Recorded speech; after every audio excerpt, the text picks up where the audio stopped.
ভিডিওটা বেশ কিছুদিন পুরনো, তবে এই মেমোরিগুলো কিন্তু বড্ড সতেজ। তাই এই ভিডিওটাকে তো কোনোভাবেই ডিস্ট্রয় হতে দেওয়া যাবে না। তো ভেবেইছিলাম একটু স্পেশালভাবে পোস্ট করব, তবে সময়ের অভাবে শেয়ার করাই হয়নি, একটু লেট হয়ে গেল। যাই হোক, এটা ছিল দুর্গাপুজোর আগের শেষ ক্লাসের দিন, আর এদিনই আমাদের দীর্ঘ 1 বছর ক্লাসের ছিল শেষ দিন।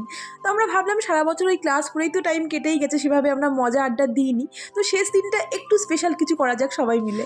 গাইস, আমরা যাচ্ছি প্যান্ডেল শপিংয়ে। ঠিক আছে, এরা পাগল হয়ে গেছে, এরা প্রথমবার প্যান্ডেল দেখছে, তাই আমরা যেহেতু অনেকবার আগেও দেখেছি, তো ওর জন্য বাচ্চা বাচ্চা মেয়েগুলোকে আমরা আমাদের নিজের দায়িত্ব সহকারে নিয়ে এসেছি গাইস।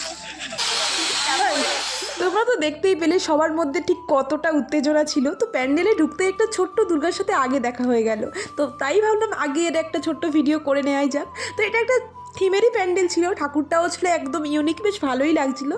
তো ঠাকুর তো ঠিকই ছিল, বাট ঠাকুরের পাশে যেটা মেন পুজো হয়, যে ছোট্ট এক চিত্রের ঠাকুর যেটা বলে, এত মিষ্টি লাগছিল। তো দাঁড়িয়ে ওটাই মনে হয় 10 মিনিট ধরে আমি দেখেছি।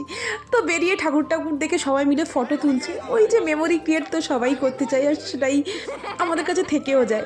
তো সবাই সবার মতো ফটো তুলছিল, ভিডিও তুলছিল, আমিও ছোটো ছোটো ভিডিও করছিলাম তো ওদের সাথে শেয়ার করব বলে। তো খুব সুন্দর গেছে এই দিনটা, বেশ মনে থাকবে সারা জীবন। আর এই ভিডিওটা তো ইউটিউবেই পোস্ট থাকবে, যখনই মনে হবে একটু খুলে দেখে নিয়ে একদম স্মৃতিচারণটাও করে নিতে পারবো। সবাই মিলে ঠাকুর দেখেই আমরা পাশে চলে যাই একটা পার্কে। তো দেখেই মনে হচ্ছিল পার্কটা অনেক দিনের পুরনো, এটা একটু রিস্ক করছিল এর মধ্যে ওঠাটা। তবে বন্ধুরা একসাথে থাকলে যা হয়, সবাই সবার মতো উঠে যাচ্ছিল। আর তার পাশেই ছিল এই সুন্দর একটা ঝিলের পাশে দাঁড়িয়ে থাকতে যে কি ভালো লাগছিল। সুন্দর হাওয়া দিচ্ছিল, যে যে যার মতো বসে আছে, গল্প করছে, ফটো তুলছে। সুন্দর একটা দিন, এটা থেকেই যাক মনের খাতায় সুন্দরভাবে। জানি দেখা হবে সবার সাথে আবারও, তবে শেষ দিন তো একটু ইমোশনালি ছিল।